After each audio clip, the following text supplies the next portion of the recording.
আসসালামু আলাইকুম। শিলনা রান্নাঘরে আপনাদের সবাইকে স্বাগতম। আজকে আমি ঘরে থাকা উপকরণ দিয়ে মজাদার পাকোড়াটা তৈরি করব। ভাবছি সেটাই আপনাদের সাথে শেয়ার করছি। আমি এখানে পাতাকপি চিকন করে কেটে নিয়েছি, গাজর, পেঁয়াজের শাই, পেঁয়াজ, কাঁচামরিচ, পাতাকপি সবই নিয়েছি। তারপর আমি এগুলা সবগুলো একসাথে নিয়ে নিচ্ছি।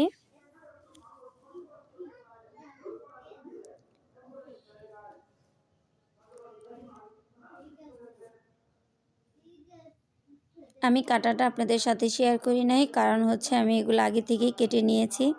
আর মোটামুটি কাটতে তো সবাই জানে। তারপরে এখানে স্বাদ অনুযায়ী নিলাম লবণ, হাফ চা চামচ আদা ও রসুন বাটা নিলাম। এখানে আমি চালের গুঁড়া নিলাম। আমি এখানে 2 চা চামচ চালের গুঁড়া নিয়েছি।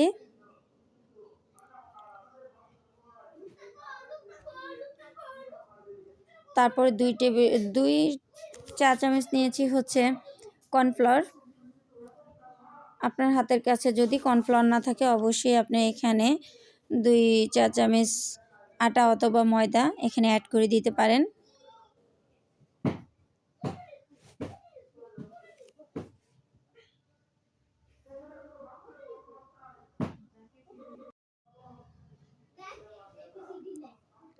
তারপর নিচ্ছি হলো এখানে আমি বেসন। এখানে 2 চা চামচ বেসন নিলাম, কারণ বেসনে কিন্তু ডাল সব থাকে, ডালটা দিলে ভালো লাগে পাকোড়াটা, তাই এখানে আমি বেসনটা ব্যবহার করছি। তারপরে আমি সবগুলো উপকরণ ভালো করে এখানে মেখে নিব। এইখানে চাইলে কিন্তু আপনারা একটা ডিম অ্যাড করে দিতে পারেন। তারপরে 1 চিমটি নিয়েছি হলুদ,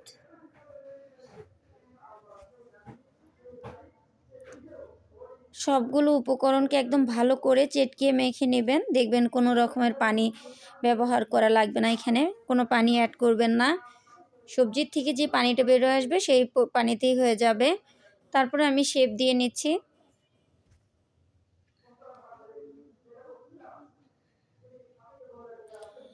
আমি আমার পছন্দ মতো শেপটা দিয়ে নিলাম। আপনারা আপনাদের পছন্দ অনুযায়ী শেপটা দিয়ে নেবেন।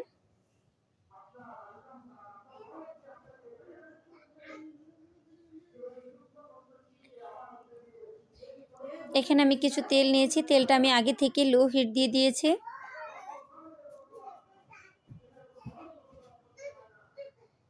এক্ষেত্রে চুলার আঁচটা মিডিয়ামে রাখতে হবে। আমি নাস্তাটা 2 ভাগে ভাগ করে ভেজে নিব। আপনারা চাইলে একবারে একটা বড় পাত্রে দিয়েও ভেজে নিতে পারেন।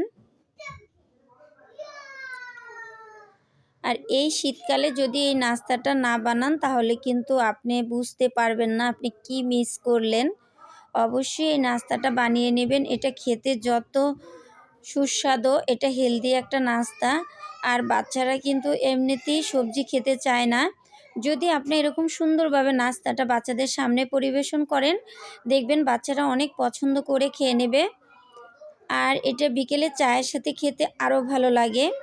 আর আমার এরকম সুন্দর সুন্দর রেসিপি পেতে আমার চ্যানেলটাকে সাবস্ক্রাইব করে রাখবেন।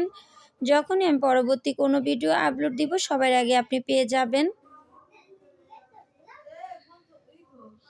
এখানে চুলার আঁচটা একদম মিডিয়ামে রাখতে হবে।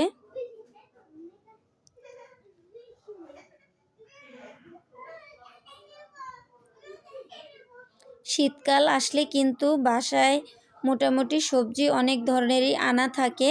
সব ধরনের সবজি দিয়েই বিকেলে এরকম মজাদার একটা পাকোড়া তৈরি করে নিতে পারেন।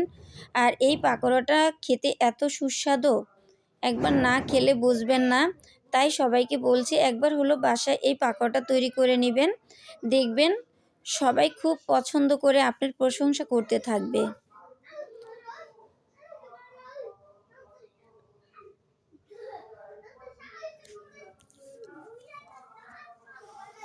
একটু টাইম নিয়ে পাকোড়াটা ভেজে নিতে হবে। যদি আপনি চুলার আঁচটা বাড়িয়ে দেন তাহলে কিন্তু উপর থেকে পুড়ে যাবে, ভিতরে কাঁচা থেকে যাবে। তাই চুলার আঁচটা মিডিয়ামে দিয়ে ভেজে নেবেন। আমি এরকম গোল্ডেন কালার করে ভেজে নিচ্ছি। আপনারা আপনাদের পছন্দ অনুযায়ী কালারটা করে ভেজে নেবেন।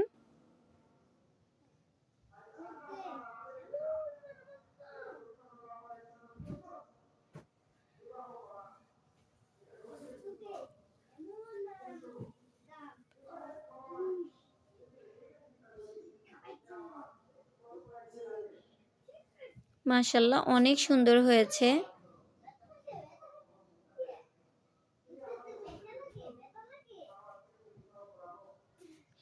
অনেক সুন্দর একটা নাস্তা আপনাদের সাথে শেয়ার করলাম। আমার নাস্তার রেসিপিটা আপনাদের যদি কোনো অংশে একটুও ভালো লেগে থাকে তাহলে আমার ভিডিওতে একটি লাইক দিতে ভুলবেন না। পরবর্তী কোনো ভিডিও নিয়ে